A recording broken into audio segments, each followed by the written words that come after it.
यीशु का जीवन और उनकी सेवकाई का एक महत्वपूर्ण स्थान कफरनहूम था।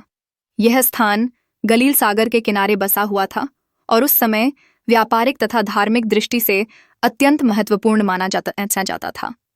जब यीशु ने अपनी सेवकाई शुरू की तो उन्होंने नासरत छोड़कर कफरनहूम को अपना निवास स्थान बना लिया। इस कारण से कफरनहूम को यीशु का नगर भी कहा जाने लगा।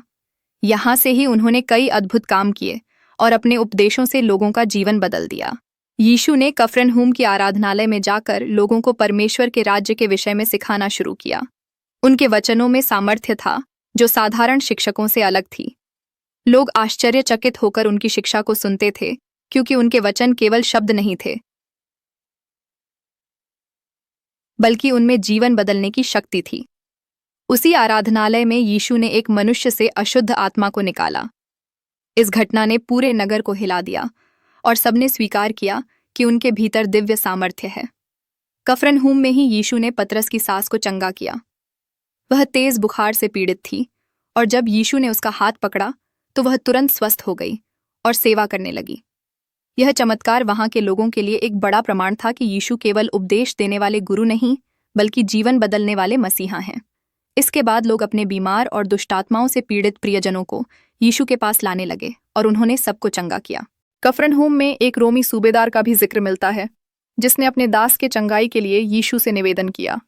उस सूबेदार ने विश्वास दिखाया और कहा कि प्रभु को उसके घर आने की भी आवश्यकता नहीं, केवल वचन कह देने से ही उसका दास स्वस्थ हो जाएगा। यीशु ने उसके महान विश्वास की प्रशंसा की और वास्तव में उसके दास को दूर से ही चंगा कर दिया। यह घटना बताती है कि यीशु की सामर्थ्य स्थान और दूरी से बंधी नहीं थी। कफरनहूम में यीशु ने मत्ती नामक चुंगी लेने वाले को भी बुलाया। मत्ती ने सब कुछ छोड़कर उनका अनुसरण किया और बाद में मत्ती का सुसमाचार लिखा। यह दर्शाता है कि यीशु ने पापियों और तिरस्कृत लोगों को भी अपने राज्य में शामिल किया। एक और महत्वपूर्ण घटना यह हुई कि जब 4 मित्र अपने लकवे से पीड़ित मित्र को लेकर यीशु के पास आए तो भीड़ के कारण वे दरवाजे से नहीं जा सके।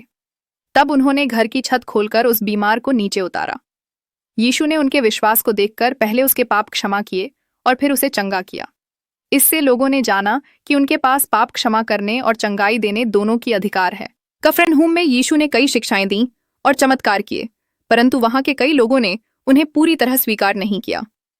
उन्होंने चमत्कार तो देखे परंतु मन परिवर्तन नहीं किया। इसी कारण यीशु ने एक बार कफरनहूम पर दुख व्यक्त किया कि जिसने इतना प्रकाश देखा फिर भी विश्वास नहीं किया। इस प्रकार कफरनहूम यीशु की सेवकाई का केंद्र था, जहां उन्होंने परमेश्वर के राज्य की शक्ति और प्रेम को प्रकट किया। यहाँ हुई घटनाएं आज भी यह संदेश देती हैं कि विश्वास, नम्रता और पश्चाताप के द्वारा ही हम उनके अनुग्रह का अनुभव कर सकते हैं।